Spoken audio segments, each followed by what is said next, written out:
I am Ferdinand Marcos, and I am the President of the Republic of the Philippines. I stand today on behalf of 110 million Filipinos. Hi everyone, hello universe, it's me again. Shoutout sa inyo mga kababayan. Mayroon tayong upload videos update. O, di ba mga bes? Sabi ko sa inyo, pag Marcos ang nakaupo, talagang marami talagang nabubunyag at nasasakuti ng mga kurakot ng mga opisyal. O, ito siguro hindi nyo kilala to. Pero basahin po natin. Sabi sa inyo kakaiba talaga si PBBM. Ay, kaya nga sabi natin makabilyan talaga ito Makabilyan, di ba? Magugulat ka na lang sa mga nangyayari sa kanyang administration. Naloka ako mga bes. Kung yung PWH nga nasampulan O di ba? Yung pinakamayaman na sekretary, yung sekretary tinanggal, sinibak. Bakit? Kurakot pa more. Sabi sa inyo ito, basahin natin para kumpleto detalyado, okay? I-research nyo to. Former Palawan Gobernador Joel Reyes has been convicted by the Sandigang Bayan and sentenced to a total of 110 years in prison. M goes. Wala na. Kalansay na ito mga bes.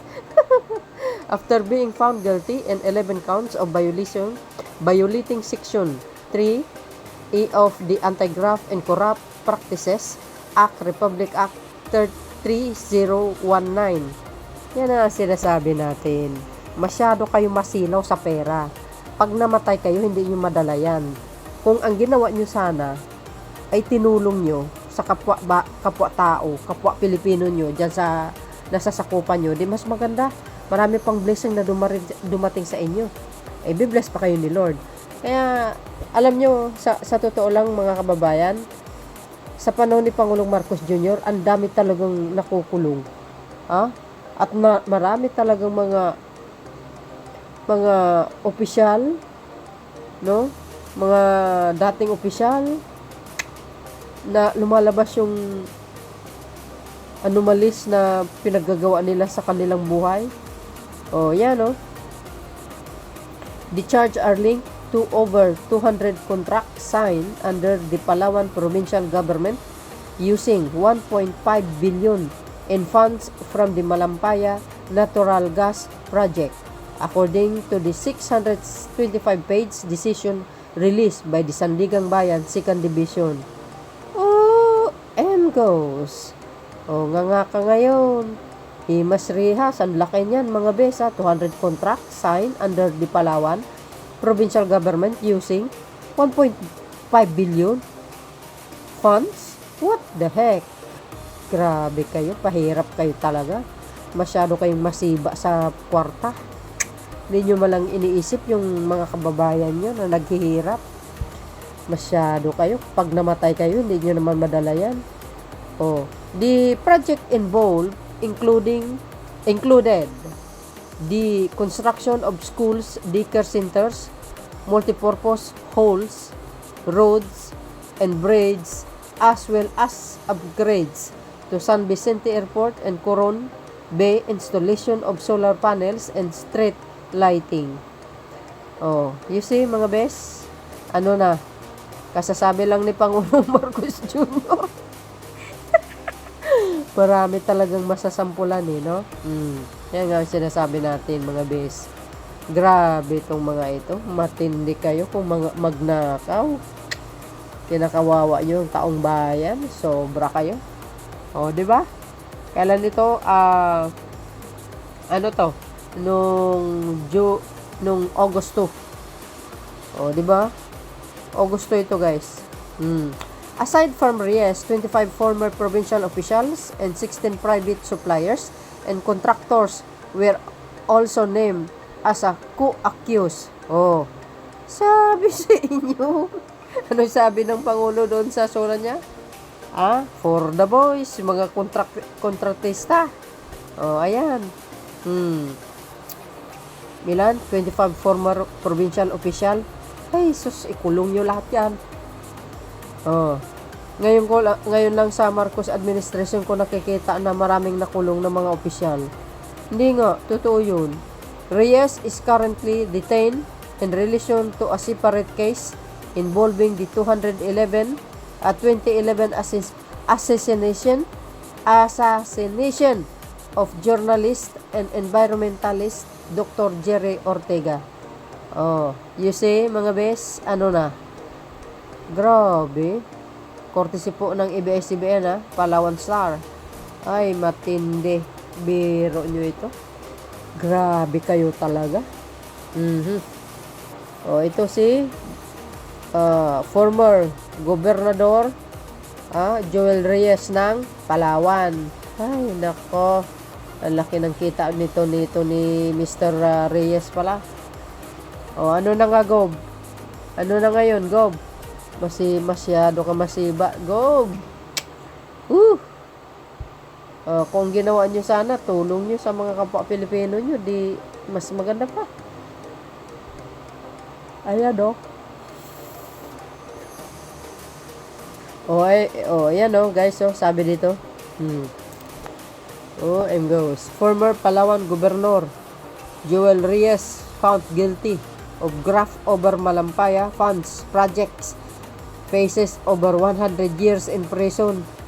Sus, kumawa ka na ng kabaong mo. Doon ka na talaga mamatay niyan. 100 years, guys. Anong taon yun? Ha? Oh my goodness. Guys, 100 years. Aba. Baka hindi pa aabutin ito ng ilang, ang tawag dito? Baka hindi abutin ng ito doon sa kulungan dead ball na ito, guys. 100 years ang haba nito. Grabe. So, yun mga kababayan, ang aking pinaka-latest updates. Tingnan nga natin yung mga nagko-komento. Yan. Yan, sana si Sara Duterte nakasunod. Oo. God is good all the time. Tingnan nyo. Kaya maghintay tayo. Sunod-sunod na yan. Nagsimula na ang Pilipinas. Sabi dito, nagsimula na ang paglilinis ng gobyerno. Talaga.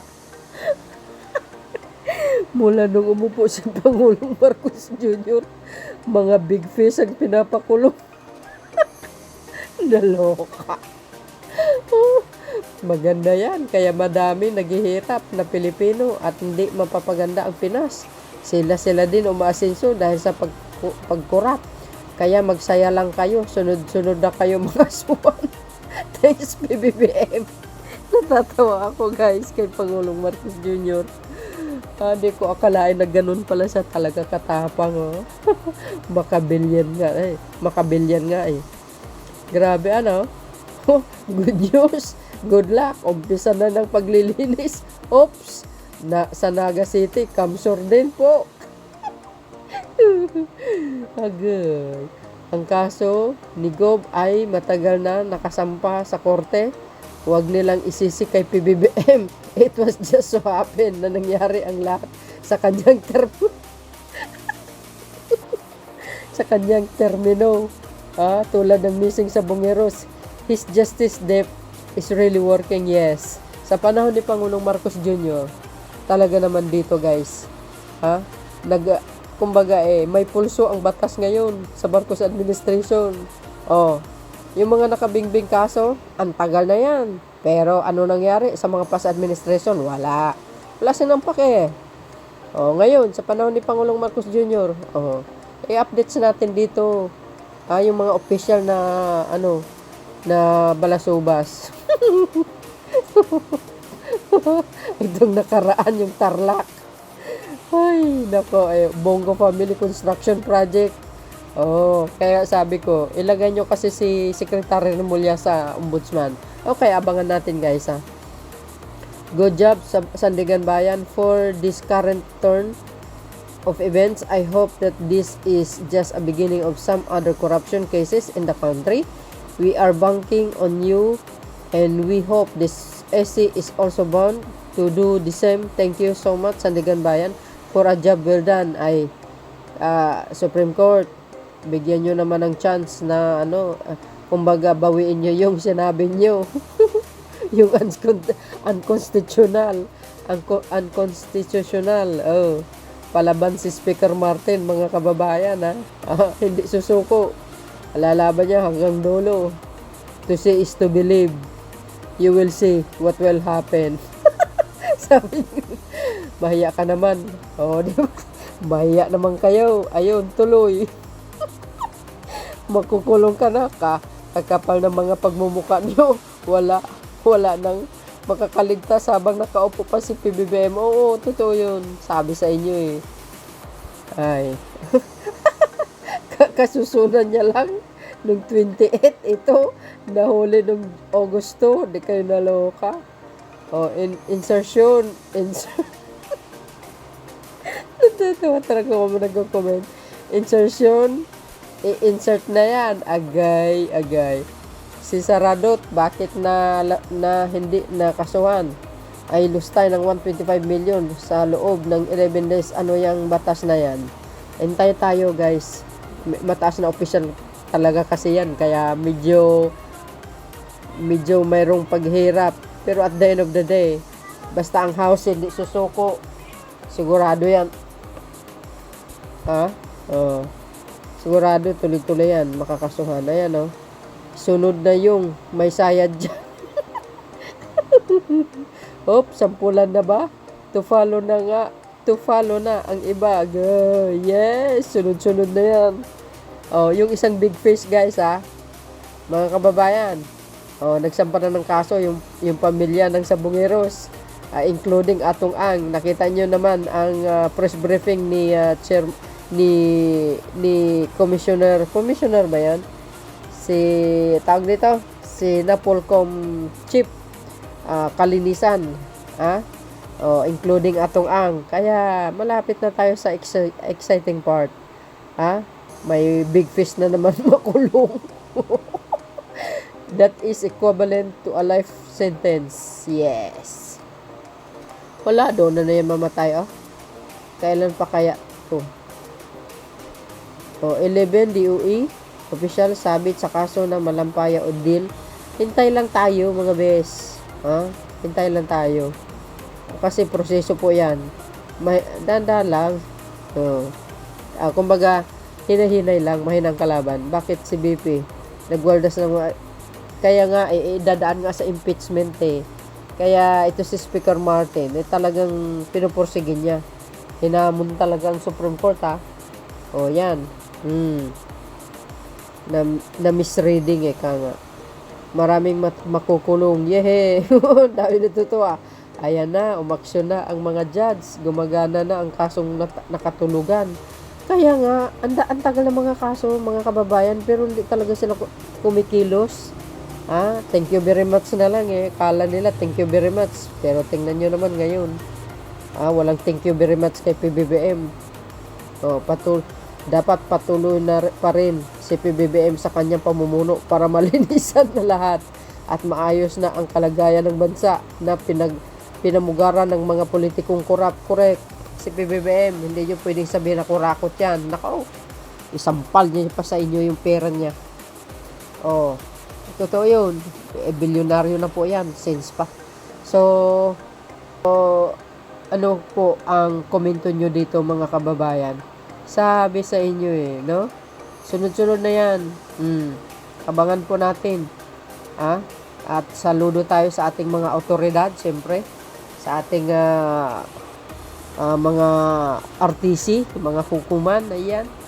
So, thank you guys for watching. See you again on my next upload. Bye and baboos. God bless Philippines.